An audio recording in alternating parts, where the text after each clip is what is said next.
So in 2016, I won a Nikon Press Photo Award. Now, I don't want to boast or anything, or maybe just a little bit, because it was a very prestigious award here in Belgium, open only to professional photographers, and also all the judges were professionals from the industry, journalists, photographers, museum curators.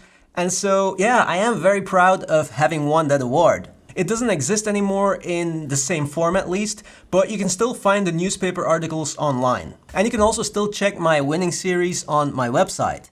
But the question now is, how do you go from enjoying photography as a beginner to winning a prestigious award? That's the question I got recently in the comments. So I'm going to share with you the 7 steps I took from knowing pretty much nothing about photography to winning that award. Now, does this mean that you have to take exactly the same steps? No, of course not. Everyone has their own path. I just hope that my path, what I did, can inspire you and motivate you. That's it. Okay, here we go.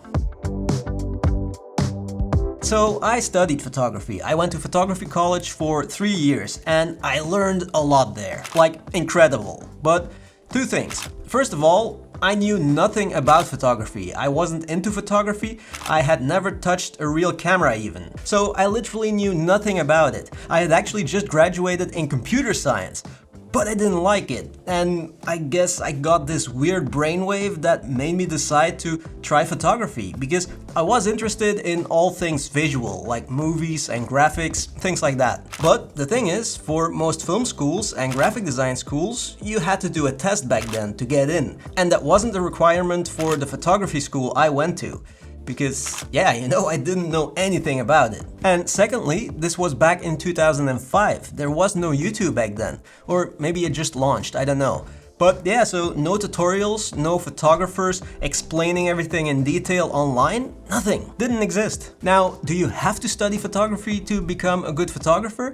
No, I don't think so. I think today, if you have the discipline and the motivation, you can learn everything yourself. But that's something you have to decide for yourself. People are different, But it is important that you actually learn. How you do it doesn't matter, but you have to learn the basics. Basic storytelling, the basics of how a camera works, all those things, lighting. So how you do that doesn't matter, but learn. That's like the foundation.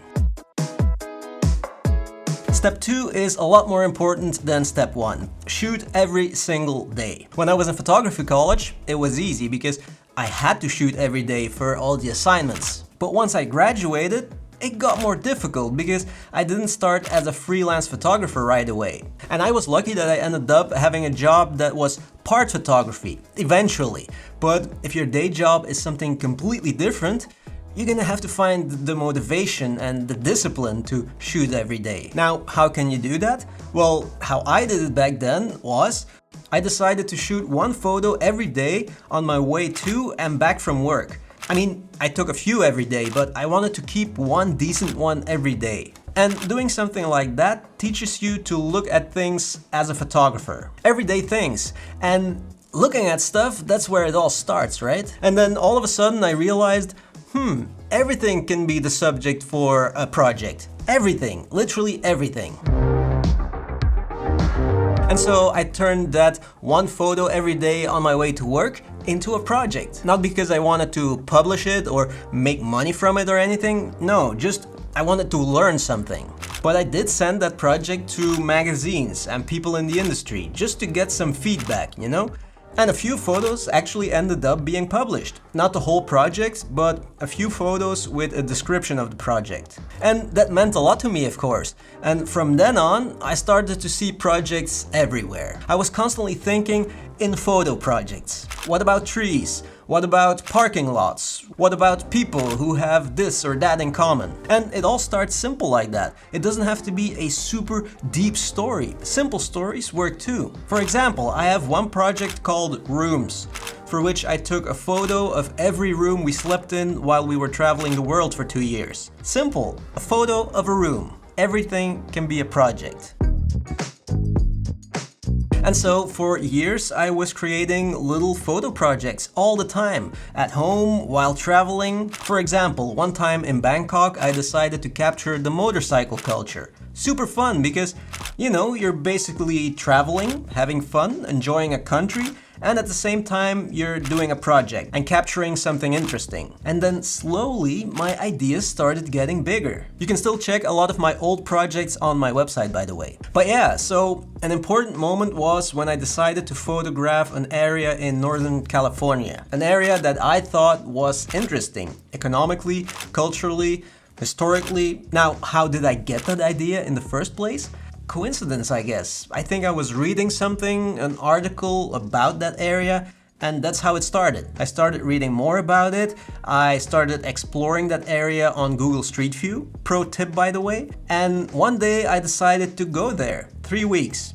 Photograph the area, basically make a portrait of a place. The people, the environments, the atmosphere, everything. And while doing projects like that all the time, you are of course also building your portfolio fast. And because of that, I also had the opportunity to go on a few assignments to the Democratic Republic of Congo, for example. Stay at a hospital for 3 weeks.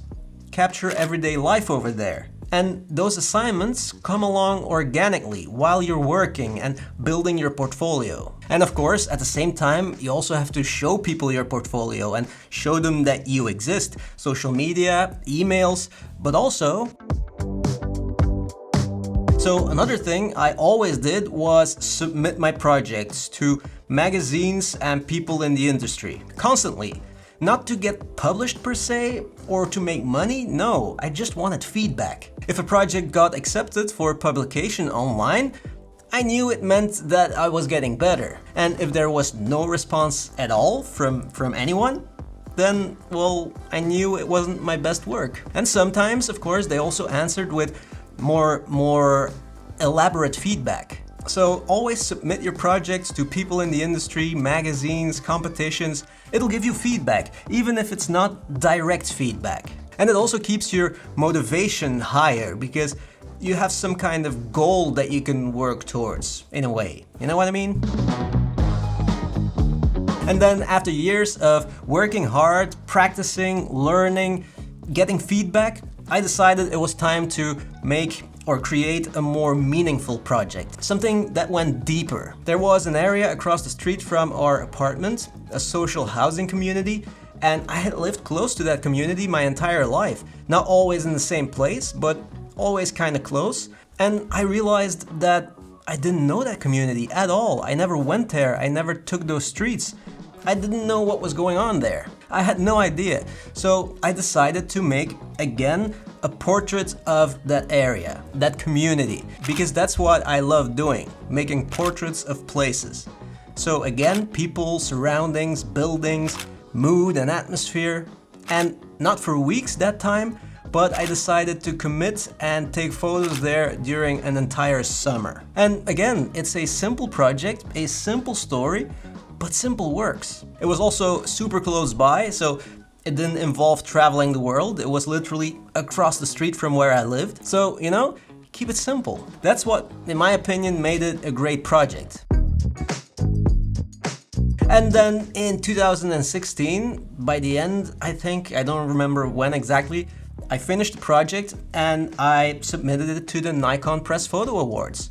And I won in the category Stories. So let's say it took me 6-7 years of hard work, learning, submitting my work all the time to go from graduating to winning that award. And you can't force it. For some people, it will go faster, of course, but you can't force it. But yeah, so that's how I won that award. I hope it helps. I hope it can motivate you, inspire you. If you have questions, just drop them in the comments. Thank you so much for watching and see you in the next one.